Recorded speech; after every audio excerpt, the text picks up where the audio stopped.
सलमान खान को जान से मारने की धमकी देने वाले लॉरेंस बिश्नोई को तो सभी जानते हैं, लेकिन शुरुआत करते हैं विवेक ओबरॉय से, जिन्होंने एक 15 मिनट के प्रेस कॉन्फ्रेंस से अपना पूरा करियर दांव पे लगा दिया। 2003 में सलमान से ब्रेकअप करने के बाद ऐश्वर्या विवेक ओबरॉय को डेट करने लगती है। 29 मार्च की रात को सलमान विवेक के घर 40 से भी ज्यादा बार कॉल करते हैं। शुरुआत में ही जब उन्होंने बात की तो मुझे लगा कि उन्होंने खूब शराब पी रखी थी, शराब के नशे में धुत थे, और एक के बाद एक उन्होंने नाम के बाद नाम लिए। उन्होंने ऐश्वर्या का नाम लिया, उन्होंने दिया मिर्जा का नाम लिया, रानी मुखर्जी का नाम लिया, और उन्होंने कहा कि मेरे इन सब के साथ फिजिकल रिलेशंस हैं। लेकिन ये आखिरी बार था जब विवेक ओबरॉय किसी बड़े न्यूज का हिस्सा रहे हो, क्योंकि इस कॉन्फ्रेंस के बाद सारे बड़े प्रोड्यूसर्स ने उन्हें काम देना बंद कर दिया था। हालांकि उन्होंने अपनी गलती के लिए एक अवार्ड शो में कान पकड़कर सलमान से माफी भी मांगी, लेकिन हमेशा की तरह सलमान ने उन्हें इग्नोर कर दिया। विवेक ओबरॉय को शायद सलमान ना पहचाने, लेकिन अश्नीर ग्रोवर को वो अच्छे से जानते हैं। 2019 में अश्नीर सलमान को अपनी कंपनी भारत पे के लिए ब्रांड एम्बेसडर चुनते हैं। अब मैं छोटी कंपनी था, मेरे को ओवरनाइट ट्रस्ट जनरेट करना था। मेरे को ये लगा कि मैं सलमान खान को ब्रांड एम्बेसडर लेता हूँ। अब सलमान की टीम को अप्रोच करा, ठीक है, वो बोल रहे जी 7.5 करोड़ रुपए लगेंगे। मैंने सलमान खान को बोला कम कर दे भाई, तो वो 4.5 में मान गया, राइट।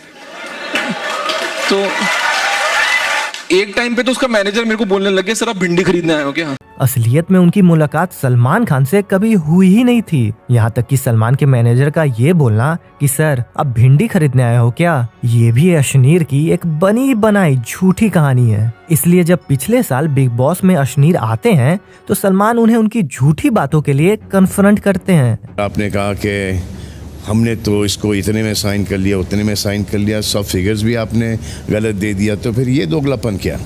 नहीं सर, दोगलापन नहीं है, दोगलापन ही हुआ ना, क्योंकि ये कॉन्वर्सेशन मेरी और आपकी मुलाकात भी नहीं हुई।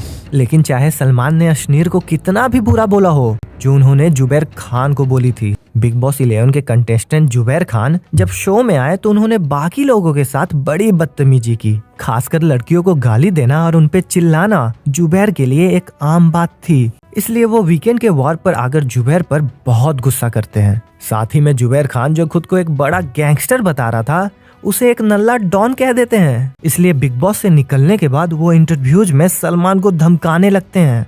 मैं विवेक ओबरॉय नहीं हूँ, मैं अरिजीत सिंह नहीं हूँ, माफी नहीं, मैं उससे माफी मंगवाऊंगा। और सलमान खान, तेरे को तो मैं खुला चैलेंज दे रहा हूँ, तूने कैमरे के सामने पूरी दुनिया के सामने बोलना कसम खुदा की तेरे को कुत्ता बनाऊंगा।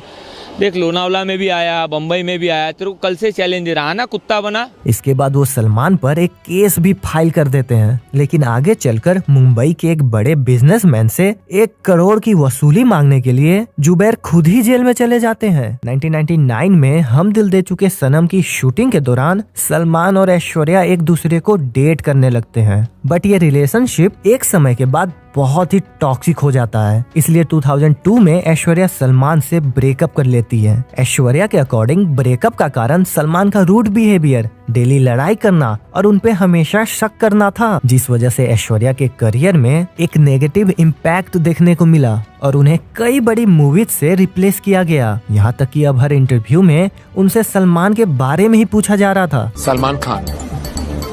Next question. दूसरी ओर सलमान को भी पब्लिक और मीडिया से बहुत हेट मिल रही थी, जिसके बाद दोनों ने मूव ऑन करने का फैसला लिया और कभी एक दूसरे के बारे में खुल के बात नहीं की।